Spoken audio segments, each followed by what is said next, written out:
you have a practice or are you running a business? Valuation is the ultimate KPI. Hey there, welcome to the Valuations Podcast, brought to you by Truelytics, the premier transition management and business optimization platform for the wealth management and insurance industries. My name is Mike Langford, and I'm the host of the Valuations Podcast. And this week, I have what I can only phrase as a bit of an aha moment that I want to share with you.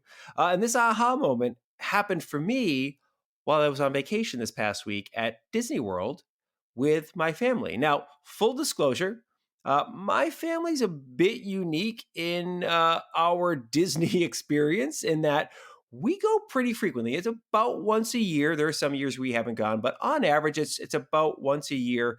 We take the family down to Disney. My wife grew up in a Disney family. We've kind of continued that tradition in our family. And so my observations that I'm going to share with you are probably a little more, detailed. And that's kind of the theme of this podcast, right? It is details matter. So the details that I notice may be ones that if you've been to Disney World once or twice over the course of your life, you might not have noticed. But here's the deal.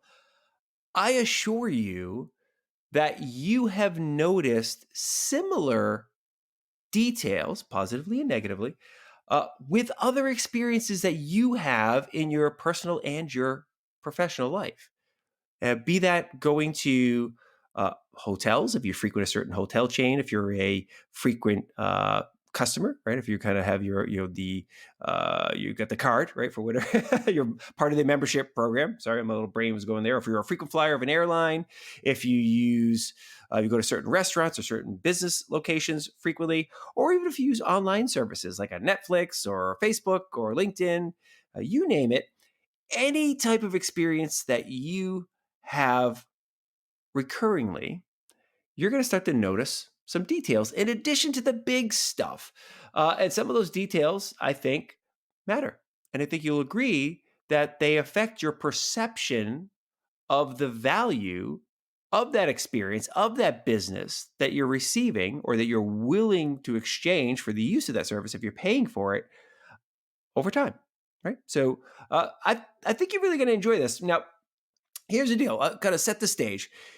I think even if you have never been to Disney World, you're probably aware that Disney is known globally as the premier customer experience organization that ever there was, right? That they are the top notch, the standard, the gold standard, if you will, for just how to make people feel welcome and have a wonderful experience. There's a reason why millions of people go to these parks all around the world and they keep coming back over and over and over again. Disney's got this down and they make sure they pay attention to everything. And in fact, they're so good at this and they're so world renowned at it that that businesses everywhere around the world send their employees to conferences at Disney World and other places to learn from Disney people how to give their customers a better experience, how to become more profitable and have retained clients or customers for longer periods of time. They pay attention to everything from the phone number, the website, to the in-person experience when you show up at the hotel. They even pay attention to things like the ride from the airport to the hotel, right? They have this thing called the Magical Express, where literally you can check your bags at the airport with these special tags on them, and your bags will basically show up at your hotel later on. You never even have to touch your bags when you land in Orlando. You get to ride in this luxury motor coach that picks you up right at the airport, directly to the door of your hotel. Really, really cool stuff. So they're just world renowned for the experience. And financial services companies, whether it's wealth management or insurance, banking, they send their people there as well to learn from Disney. So they kind of know their stuff. And if you've ever been to Disney World, Disneyland, or whatever, or one of the international properties, you've probably experienced it, right? You've seen it, right? You know that there are people that work there. They're not just called employees. They're not called staff. They're not the waitress or the waiter, the server. They're called cast members, right? Because this is an experience. This is you're going there for pure entertainment, and it's almost like they're putting a show on for you. And these are the cast members that are there to delight you, right? You've noticed that the facilities are world class, that they are not just one level above, that they're many, many levels above any other theme park, and frankly, any other hotel in the same price category, probably. They have taken details to a whole nother level, right? And think about it. If you've ever been to Six Flags or a SeaWorld, you've kind of noticed not the same, right? Doesn't mean they're bad. It's just not the same, right? And it's kind of like if you've ever been to a Four Seasons or Ritz Carlton, different than the Marriott. Doesn't mean the Marriott stinks. Is just different, right? And it's a lot better and a lot nicer, and the price obviously reflects that, but it's just a different experience. So, okay, to get to my aha moment, here we go. You ready? One night after we had been out at one of the parks, we're on the way back to our hotel. The kind of in the property bus drops us off, and we're walking back to our hotel room. We walk past the main building there, right where the Magical Express I mentioned earlier and all the shuttles and buses and whatever would drop you off. And I noticed something, that there are people set up. They're sitting down on the sidewalk. They're workers, cast members, and they're painting the curbs. On the inside of the curb, where the curb meets the street, the vertical part, they're painting it black with little rollers, hand rollers. And on the top, they're painting red so that it looks pristine. The detail of the curb looks really, really nice. And I just stopped for a second and looked at it and said, that's amazing. Because in most cases, you wouldn't give the curb too much thought, would you? Right? It's a curb. Okay, I get it. And there are curbs that are colored, so like, okay, you're in the right spot where you can park here, you can't park here type of deal. And you've probably seen them in cities, but like they get painted once every X amount of years, right? But as I was experiencing the rest of the week, I started noticing like all the curbs are really nicely painted. Like they're not chipped, they're not scuffed. They keep these things up, don't they? That's kind of amazing, because I wouldn't have thought to even look down at the curb, but maybe I would have noticed it, right? And that got me thinking about how much details matter. Now, think about the easiest parallel for this is, think about when you've met somebody. You meet somebody, you go to a conference or whatever, or a prospect or client, or somebody who's applying to work at your firm, like an advisor, right? They come in and you shake their hand. Now, the first thing you notice is, you notice their face and maybe their hair, right? Because you're looking them in the eye, or they're seeing their smile. Then you reach out, you shake their hand. You might notice their torso area, like if it's a gentleman, does he have a tie on? Is it a decent looking tie? Is it a decent looking shirt? Are they wearing a sport coat or a suit or whatever? You might just kind of notice the general outline of their clothing stuff, unless there's something really that pops out. Super nice or super poor, right? Super bad, right? If there's a giant stain on their shirt or something like that, you might notice it right away. But by and large, you're kind of noticing the outline, right? And the high level concept of the human being that you're just meeting. But as you start to talk to this person, you start to notice other things. If they're sitting across the table from you, you'll start to scan down and notice their hands as they're talking, and you'll notice that their hands are clean. And because if they're not clean, you'll definitely notice that if they've got chipped up, messed up nails, and their hands are dirty. You'll notice if they're wearing a watch, and you'll kind of get a feel for, is it a nice watch or just an average watch, or is it one of those Apple smartwatches, right? You'll notice if their shirt is tailor fit, or if it's kind of just an off the rack and it's a little bunchy, right? You'll notice details. If you're standing, you might even scan down and notice what kind of shoes they're wearing. Are they nice, clean, polished shoes? Are they casual shoes, right? Or are they dirty shoes? You will notice more details. The more time, the more interaction you have with another person, the more you're going to notice, and the more the details matter. Now, why I thought this is an aha moment for you and your business and the valuation of your business, because that's what we're all about here, is helping you maximize the valuation of your business, is, look, at some point in time, people are going to start to notice the details about your business. If you're hoping to sell your business, the buyer, the more time they interact with you, the more they're going to notice little details. They're going to start to dig into the details, of course, of like the financials and so forth and your client details, but they're going to just notice things. And the nicer and the more polished everything is, the easier it's going to go. Like, so for instance, as I mentioned, last week, we were talking about reasonable doubt, right? My experience on the jury. I was talking about, hey, listen, if you're using the evaluation report from Trulytics to present to a would-be buyer, it's going to be crisp, clean. It's going to cover all the bases for that buyer, right? It's going to be one of those things that you put in front of them and that you've already started to alleviate reasonable doubt. But here's another thing that something like that does. It makes it look cohesive and unified, and everything kind of fits just nicely, kind of like you'd expect at Disney World. Everything looks themed and it looks like it goes together versus, hey, here's a spreadsheet. Hey, here's a Word doc. Oh, hey, here's some other papers from before. No. This is a cohesive unit. Now, that didn't happen by accident, by the way.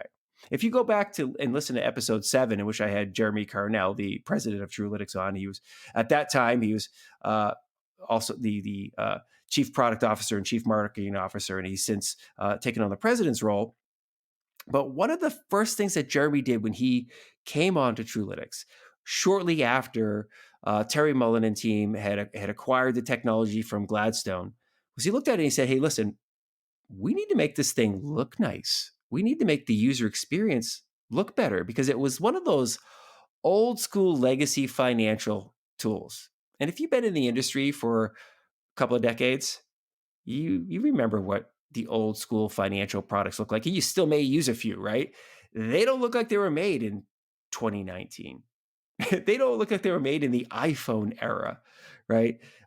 They look old and legacy-like, and they're clunky, and you need to go to several classes to learn how to use the tool and so forth. I mean, you remember that the early days where you had to take a weeks long worth of classes to learn how to use any piece of software that the firm was expecting you to use. And right away, Jeremy said, hey, that's just not going to cut it in this day and age. Like, people are going to want to be able to log in and really quickly have it be the no-brainer.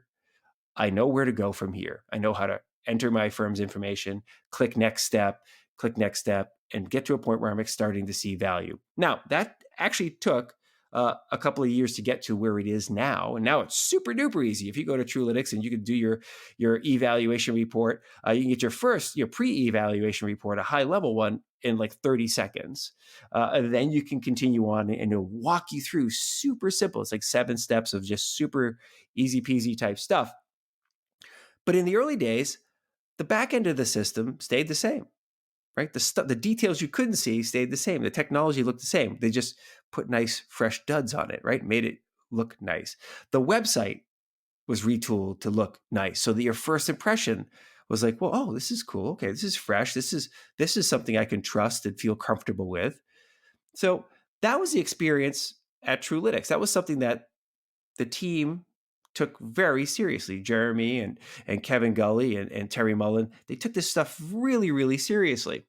Well, I would argue or submit to you that you should do the same for your business, because I want you to imagine if you were buying somebody else's business, or you were applying to work at somebody else's business, or if you were a client looking to bring your assets for somebody to manage. What are the details that you might notice over time? The quality of the report, the brochures, the how nice is the office if you have one. This doesn't mean everything has to be over the top, super high end, but is it crisp? Is it clean? Is it cohesive? Does it fit together? Does it look unified? Right? Are there some things that are just kind of, if I started to go there once or twice, I might notice it and go, I don't know. Like, so for instance, go back to Disney there for an example. If you went into a restroom at Disney and you happen to notice a paper on the floor, like a paper towel on the floor, and you only went to the restroom once in your entire time you were at Disney World, and you saw, again, there's some paper towels on the floor, whatever, it might not be one of those things where you're like, I'm never going to Disney again.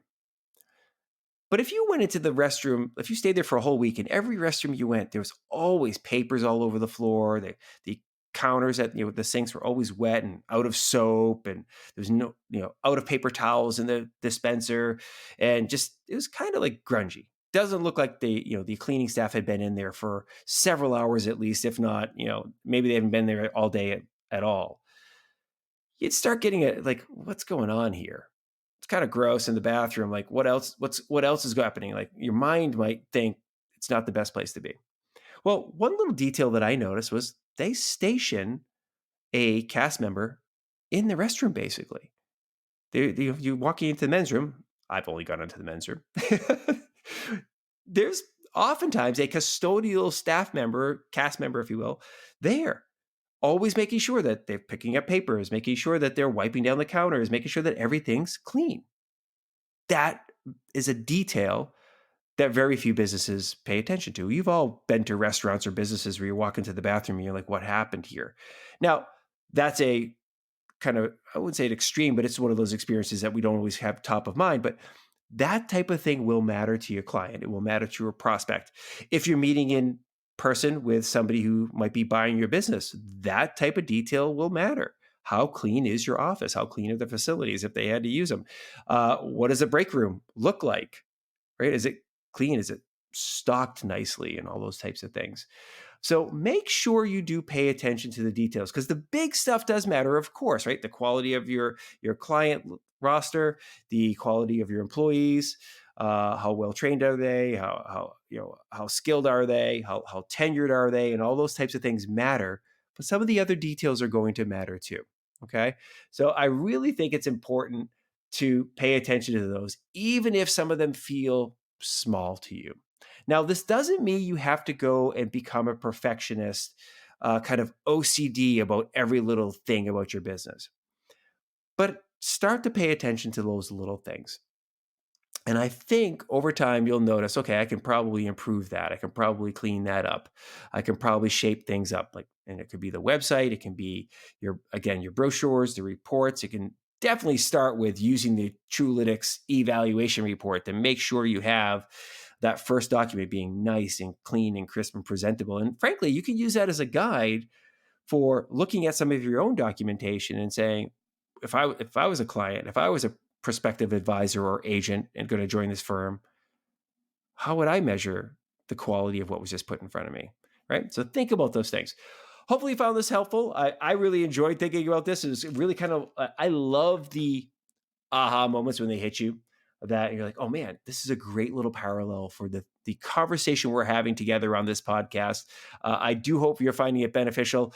It's really nice when I hear from you. I actually heard from somebody today about the most recent episode, the past episode there, when I was relating my experience on jury duty with selling a business and getting past reasonable doubt. That was really fun, that episode. And it's really nice to hear from advisors and business owners that they're getting some value out of that. So as always, hit me up, Mike@Truelytics.com, or you can send something into the valuations@Truelytics.com email. You can hit me up on socials. I'm pretty much Mike Langford everywhere on social, @Mike Langford, and you'll get me. Or you can come to the Truelytics website. And there's a contact us form there. And of course, you can also follow Truelytics on all the socials as well. Be sure to subscribe and like the podcast. We're on iTunes, Stitcher, SoundCloud, TuneIn, and share it with a friend. This is always a good thing. Just share with your friend. Don't be greedy with this knowledge and this fun, this entertainment, this Disney aha moment that I had.